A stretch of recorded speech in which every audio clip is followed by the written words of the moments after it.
Who is the audience for your life?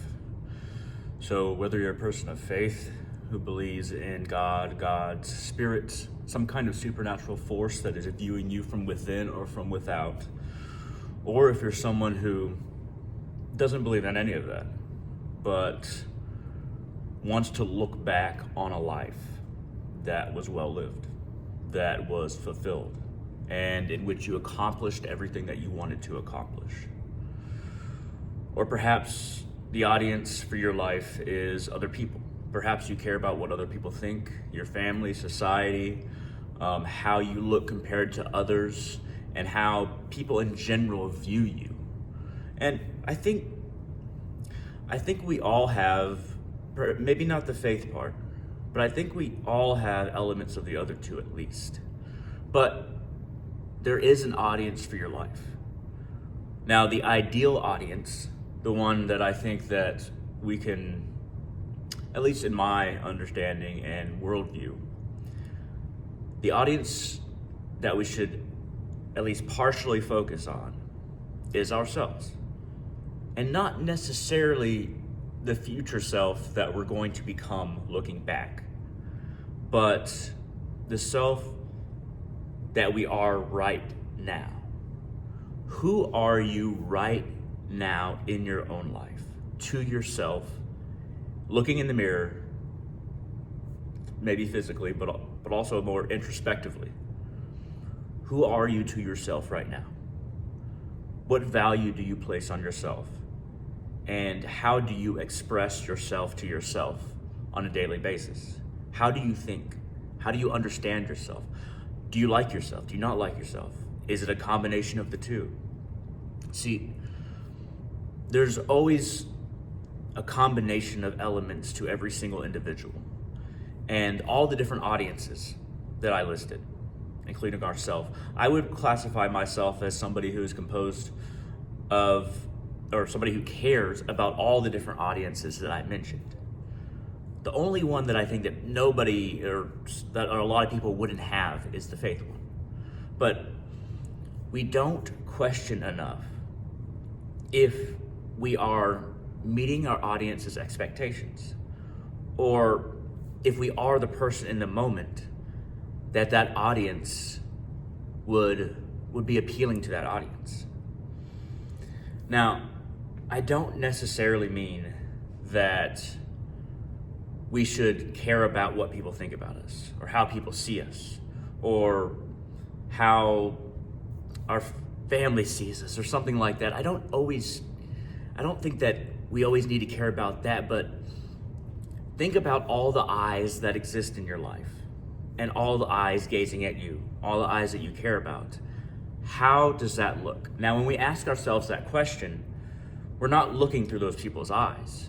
We're looking at ourselves through what we imagine those people are thinking about us, or God is thinking about us, or our future self might think about us. We're looking at ourselves from different perspectives than just being localized within thinking about the future or the past. But looking at ourselves through many eyes, our imagined eyes, in the moment. Now, usually somebody would tell you, now you understand how to make changes. Here are the changes that you need to make in your life to become that person. But I think what I'm trying to do here is not just a game, but an exercise in perspective. How do you think your family sees you, your friends, society, God, but most importantly, how do you see yourself?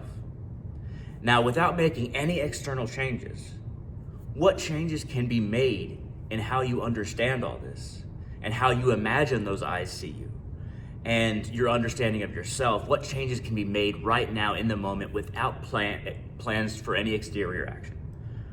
What internal alterations to the monologue that we have can be made so that our life means more to us, and so that we are more than what we plan to become or have been? How we see ourselves has nothing to do with what we accomplish in the external world. It has nothing to do with how people see us. but how we imagine people see us can be improved.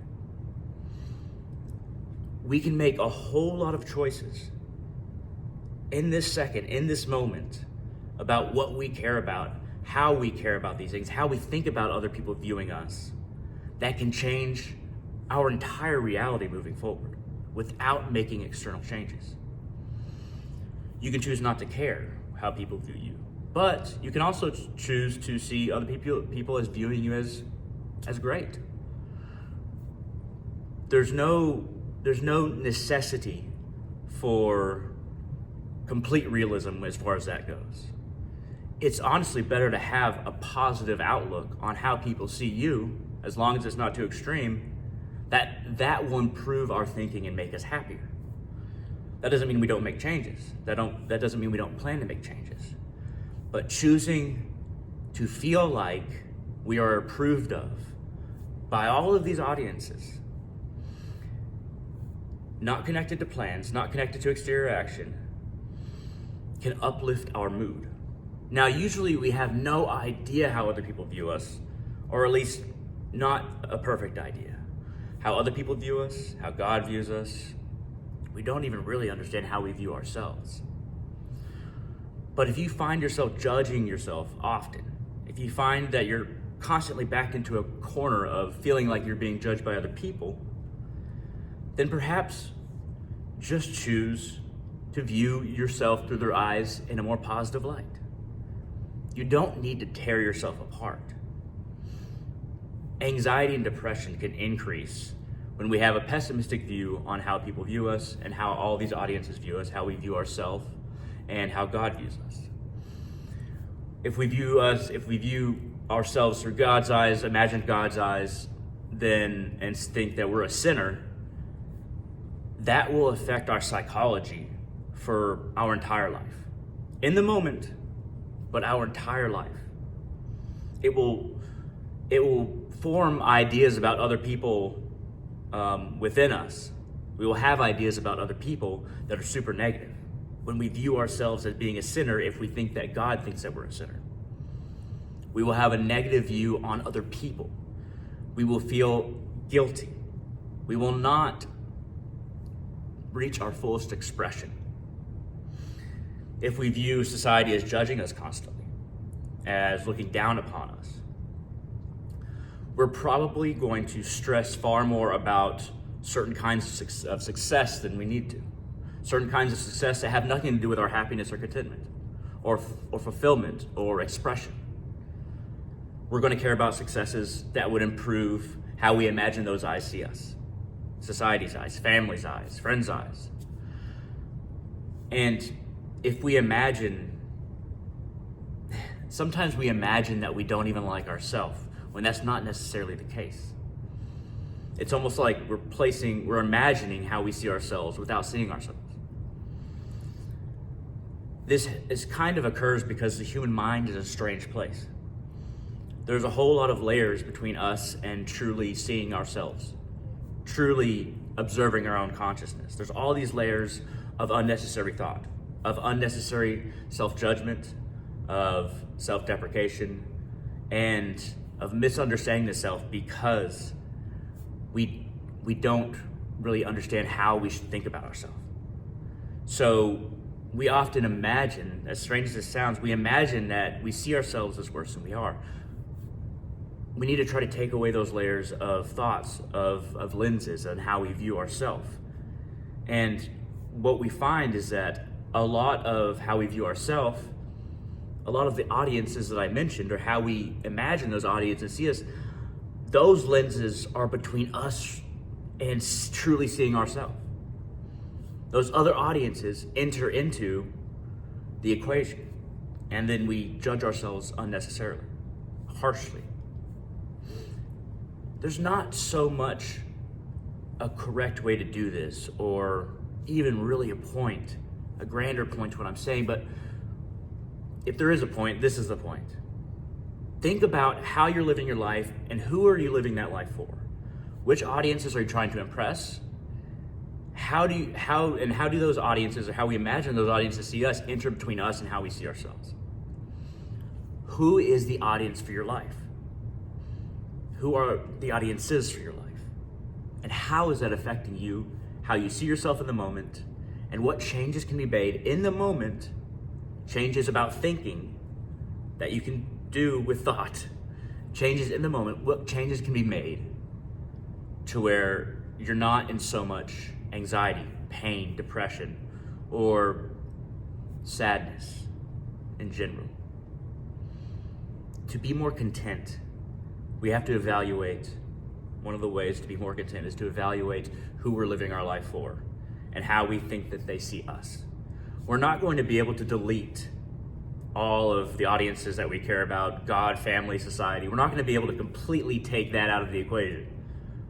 But perhaps we should be a little more light-handed in how we view these groups as seeing us, and not so heavy-handed in how we imagine people see us. If we can do that, we can be more content. At any rate, this has been a bit of a rant at UNT. It's kind of where I go to school, and I'm printing something right now, so I decided to do this rant. I hope you like it. But yes, this was spurred on by really something completely out of the blue that a professor was saying, like emphasizing who is your audience for your work. Not even necessarily to me, just to the class. And I started thinking about audiences. And I started thinking of who is the audience for my life? Should I care about that? How does that affect me? That's what spawned this video. At any rate, if you like this video at all, hit that thumbs up down there. It really helps out the channel. Feel free to share this wherever you like. And feel free to leave a comment. I read all comments. I try to answer all comments. Thank you very much for watching. And I hope all of you have a wonderful day.